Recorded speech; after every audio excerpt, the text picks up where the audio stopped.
Now we're going to inshallah start looking at one rukun at a time. Okay, originally I was going to miss the RUKN and then I think we should do the RUKN. Okay, we're only going to do one of them today. Someone tell me time.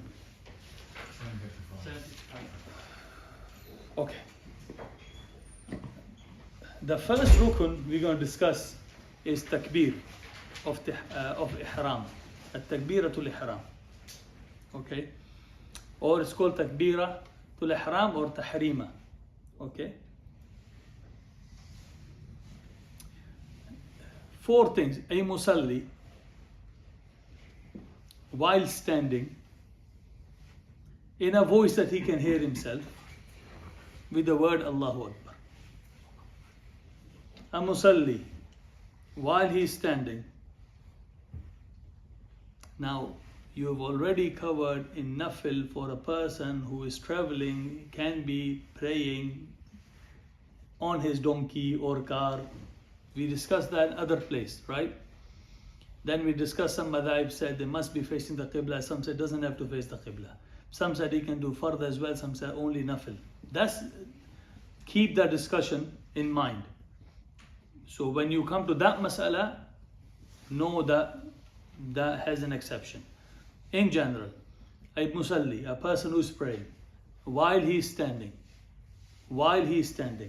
Thirdly, in a voice at least, if his imam will be louder, so people who are praying with him can hear him. If it's only one person standing with you, then in a voice loud enough so he can hear you. If there's 100 people praying, then voice try to make them hear it. But if he's praying alone in a voice that he can hear himself with the words Allahu Akbar. This is the way of doing takbir. Okay. There are some masail. Why is it called tahrima? It's called tahrima because it makes things haram for you. Something which is halal, the moment you start, you do takbir of tahrima, the talking and the walking and drinking and eating, things they become haram for you. That's why it's called takbir tahrima. That's why ihram is called ihram, because once you are in ihram, there are some things you cannot do. Yeah, that's one of the reasons. What was the fourth one? To say Allahu Akbar. Yeah. Okay. Next point. The takbir Allahu Akbar needs to be in Arabic. Go back to our lesson where we are talking about dua for someone who does dua and sujood or tashahud in his own language. If he doesn't know how to pronounce Arabic and cannot pronounce Arabic and never, someone revert just came in, he knows I must, say Allahu Akbar. He knows, he doesn't know how to say it. There might be an exemption. But in general, for a Muslim to say in Arabic Allahu Akbar, Salah has to be in Arabic. We discussed that when we were discussing dua, in sajda. So it needs to be in Arabic, said for who he can, or for who can. Okay. The Malikis and Hanbalis, remember that the Malikis and Hanbalis, they emphasize there should be no other wordings, just Allahu Akbar. The mubtada and khabar shouldn't have a gap in it either. Shouldn't be Allahu Akbar. Shouldn't be a gap in it. No pause and no unnecessary pause. Should be Allahu Akbar. And if he does a gap for no reason, that wouldn't be sufficient for him. Sorry, whose mazhab is this? Okay. Next point. Imam will say takbir loudly so the ma'moom can hear it. A person should say takbir, Allahu Akbar, just he can hear himself. But if he is leading salah, he must not say Allahu Akbar. He must say loudly for every salah he leads. Nafil, fard, Eid, janaza, Qiyam al-Layl, whatever. He must read, if it's imam, you try to say loud enough so people can join him in salah. Next point. If a person is unable to say takbir because of a condition he has, or because of an illness, or he can't open his mouth, or he had an operation, or whatever reason, then he will say whatever he can from it. Meaning he can't open his mouth, he can't say Akbar, but he can say Allah, then he can say Allah. He will bring as much of it as he can. But it must be a meaningful Not just k, or not just l, yeah, a meaningful word from it if we can. Okay.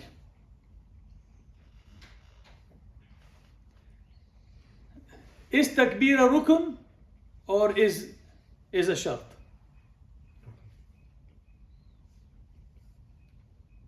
Takbir a rukn or is a shart? The Hanafis, Imam Muhammad, he says it is rukn. Imam Abu Hanifa and Abu Yusuf, they say it's shart. Okay. All three other madhahib, they say it's rukn.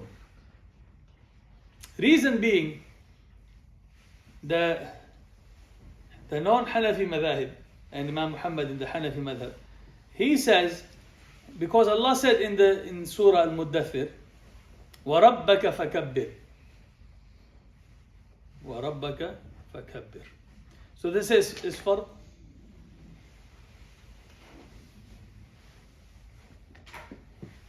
and from the hadith they say وَتَحْرِيمُهَا التَّكْبِيرُ. The tahreem of it is takbir. They say takbir is fard. Okay. This is the other madhahib. Imam Abu Hanifa doesn't accept this view. I will tell you what he says in a minute, inshallah. There's also hadith from is it Rifa'a bin Rafi'? He said, لا يقبل الله صلاة امرئ. Allah does not accept the salah of a person حتى يضع وضوء مواضعه ثم يستقبل القبلة فيقول الله أكبر. Meaning, Allah doesn't accept salah of a person until he does wudu and he faces the qibla and says Allahu Akbar. So they say, look, this is a rukn. And Nabi Sallallahu said to a hadith, we have said many times in this course, Al-Musiyu fi salatihi, the person who came, he prayed, Nabi Sallallahu said, pray again, you haven't prayed, and then he went back and came back, and he said, that's the best I can pray, please tell me how to pray. Nabi Sallallahu taught him, and when in this hadith it said, إِذَا قُمْتَ لِلصَّلَاةِ فَكَبِّرْ. When you stand for salah, do takbir. So they say, it is a rukun. Okay. Imam Abu Hanifa said that just tells you his fard, it doesn't prove his rukun. وَرَبَّكَ فَكَبِّرْ. Yeah, and all these they say it proves it is fard, but it doesn't prove is a rukun. And what does he bring? He says in the Quran, Allah said, وَذَكَرَ اسْمَ رَبِّهِ فَصَلَّى. وَذَكَرَ اسْمَ رَبِّهِ فَصَلَّى. So he said, ذَكَرَ اسْمَ رَبِّهِ فَصَلَّى is ataf, the salah is after it. So he said, that's a shart and that's a salah. He said, this is takbir. You see? If you didn't know that, you will say, I don't want to say what you will say, but it's good to learn sometimes the both views. It's a pretty good view. But what about the hadith, tahrim wa takbir? He said this is mudaf ilayh. How can a thing be idafa to itself? The fact is mudaf ilayh, tahrimuha at-takbir. He says this is thingy, it's shart, and this is a fiqhi view, and I think it's pretty solid view. Okay, but nevertheless, whether it's shart or whether it's it comes with it's a very thin line there, and for some masail, for example, I'll give you just made up example. Yeah, if someone was holding on to najasa in salah, his salah is valid or not? Or invalid? Invalid. Salah is invalid. He was saying Allahu Akbar, and while he was doing it, or he was standing on the place of najasa, while doing Allahu Akbar he moved. You are in wudu, you're carrying najasa, you're carrying a nappy full of najasa. That doesn't invalidate your wudu. So if you said takbir, while doing takbir, you were carrying najasa, but by the time you end the takbir, you weren't carrying it. Is your salah done or not done? Imam Abu Hanifa says, well, it's shart, so your salah is fine. The other say, no, it's rukun, you shouldn't be holding it. There's some masail comes from it, but it's just is the fact that it is a fiqh issue. For normal person, it doesn't really matter. But fuqaha, it does matter. They want to put everything in its right place. So it's a very thin line between the takbir being shart or takbir being rukun. And then other masail, they will come from it. Okay? Okay.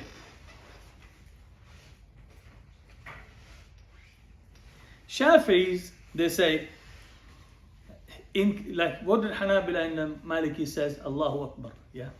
Shafi says, if you increase from Allahu Akbar, but you say Allahu Al-Azim Akbar, they say that doesn't harm. Allah and Akbar was there. If you increase in the, you ziyada of, of dhikr, it won't harm. It must be pronounced clearly. If someone gave a mad, Allahu Akbar, yeah, this is the Pakistani way. Allahu Akbar. Sometimes they're telling you off. But if someone said Allahu Akbar, Allahu Akbar, he made a mad on Allah. He made a question: is Allah the greatest? Allahu Akbar. That won't be acceptable. Or if someone said Allahu Akbar, Akbar, or he said Allahu Akbar, Allahu Akbar, he made a question again. Or Allahu Akbar, yeah. But if he made a mad, where it doesn't ruin the meaning, like Allahu Akbar, his salah would be fine. But if he says Allahu Akbar, it won't be sufficient. Okay? If someone is unable to say the takbir due to his medical condition or problem he has, but he can move the lips, then Shafi says he must move the lips and tongue, even if he can't say it. His heart, he will say in his heart, but because Nabi Sallallahu Alaihi Wasallam said, when I order you to do something, just bring as much as you can from it. Yeah. Also in madhab of Ahnaf, it's wajib to start with Allahu Akbar, and it's makruh tahrimi to use any other words, but the using of any other words is acceptable as long as it is the dhikr of Allah and it's khalis for Allah, something which can only be for Allah and it's not a dua.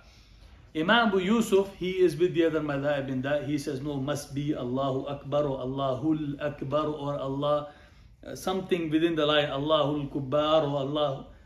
Allah Al-Kabir, Allahu Kabir they don't like. Allah, it has to be within that framework. But Imam Muhammad and Abu Hanifa, they say if it is even like Allahu A'zam or Allahu, or even Subhanallah, they say from the ayah, وَذَكَرَ اسْمَ رَبِّهِ فَصَلَّى, they say it will be sufficient for him. Not that a person should do it. They say it's makruh for him to. And if a person didn't know, he said Allahu A'zam, his salah is not affected. Okay. They all go back to the same ayah. وَذَكَرَ اسْمَ رَبِّهِ فَصَلَّى. Abu Hanifa had a view that if for the same ayah, وَذَكَرَ اسْمَ رَبِّهِ, even if you did in other language, yeah, you did in Farsi, Allah is great, however you say it, okay, they say it will not ruin his salah, only because they think it is shart, not the rukun. They say this is before the salah, not in salah. See, there are some masail comes because where you put the masala, the status of an issue. If you make a fard, if you make a wajib, make a sunnah, make a nafil, you make a makruh, make a haram, depend, and then all masail which stems from it, you will treat them similarly. Yeah. And finally, I'm just going to list down few things which are about takbeer. Ahnaf say they must be present. Okay, I'm going to go very quickly, right faster. Okay. So, some books they count up to 20 things. Okay, I don't know how many I've written down. Number one, when you say the takbeer, the time of the salah must be started. It is shart in some view, and it is rukun. But you can't, the time of takbeer, when you're doing takbir, you can't do it before. As a person says, Allahu Akbar, and the salah starts, it is very difficult masala to imagine, but has to be sure that the time has started. That's what it means. Dukhulul waqt. Secondly, when you're doing takbir, satrul awra. The satr of awra must be not after takbir, by the time when you're doing takbir. Number 3, the wudu, tahara from najasa. Your body should be clean. I'm going to run past it very quickly. Body should be clean, clothes should be clean, place should be clean. Okay, and it should be while you are standing, except you are traveling, sitting on a ride while you are praying nafil. In the Hanafi madhab, they only allow nafil sitting. They don't allow fard. So otherwise, qiyam for takbir. Also, to be able to hear yourself. You have to be able to hear yourself. Someone says he can't even hear himself, unless a reason, valid reason, you can't hear, but or you in a place so loud that you are saying it, but there's no way you can hear yourself. Regardless, but in normal circumstances, to hear yourself when you're saying it. When you're doing takbir, at that time you should have done ta'yeen of fard or nafil. You should know what you are doing this takbir for. Am I doing it for nafil or fard? No, after Allahu Akbar you decide, oh yeah, this is fard. The ta'yeen of fard and nafil should be when the takbir is done, should have been done. Similarly, the ta'yeen of this salah you're praying 4 rakats and it's fard. Is it dhuhr or is it asr? Ta'yeen of this salah you're praying should also be there. And also, it has to be a dhikr khalis for Allah. It can't be like a non-dhikr. You can't say, Allahumma khfirli. That's a dua, a request. Because in the madhab they say, if someone said other than Allahu Akbar, salah would be fine. But it has to be something you can't say for anyone but Allah. Like Subhanallah or Alhamdulillah. Yeah. Not that I know anyone does that. It's just for the sake of understanding the status of takbir. And it has to be in Arabic, except a person who is excused in what we have discussed when we were discussing dua in tashahhud and sajda. Okay. So it has to be in Arabic. There must be no gap between the niyyah and tahreem. Yeah, there must be no gap. So when you intend to pray, I want to pray fard of Fajr, for example, and then you stood up for it. You don't have to say from your mouth. And then you say, Assalamu alaikum, brother, how you doing? Nice to see you, Allahu Akbar. It shouldn't be that. Okay? Cannot be before Imam's takbir. What does that mean? If Imam says, Allahu Akbar, and while he was saying Allah, he was Allahu Akbar. He hasn't finished yet. Imam said Allahu Akbar. So in this Allah, he said Allahu Akbar. And he hasn't finished yet. So that means this takbir is no good. Has to be after. This starting of takbir wasn't good enough. فَلَوْ فَرَغَ مِنْهُ قَبْلَ الْإِمَامِ لَا يَصِحُ شُرُوعُ salah. Meaning that the beginning of salah didn't happen for him. So it has to be after. And has to be facing the qibla while he is doing the takbir of ihram, except in the masail what we discussed when someone is traveling on a ride facing the other way. Okay, some madhab says even then he has to turn around, face the qibla then, yeah?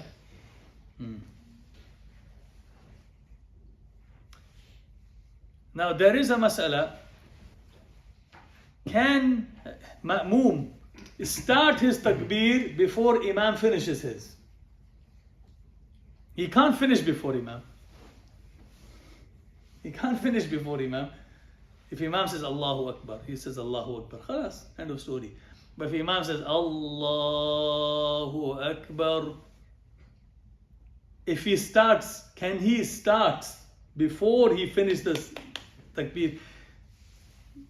Fuqaha generally say he can start, but he can't finish before it. But the right, I think the best, Allahu Alam, It's the hadith in Bukhari and Muslim. It says, إِنَّمَا جُعِلَ الْإِمَامُ لِيُؤْتَمَّ بِهِ فَإِذَا كَبَّرَ فَكَبِّرُوا. فَإِذَا كَبَّرَ فَكَبِّرُوا. When he does takbeer, do takbeer. So what is understood from it is also different. Imam, now some people says kabbara fakabbiru means if he does the takbeer, finish, start. Ahnaf say no, he can do it. فَإِذَا kabbara, you can do takbeer with him, but you must not finish before him. We'll finish that's everything we want to discuss in the first rukun. Inshallah, we'll go one rukun at a time.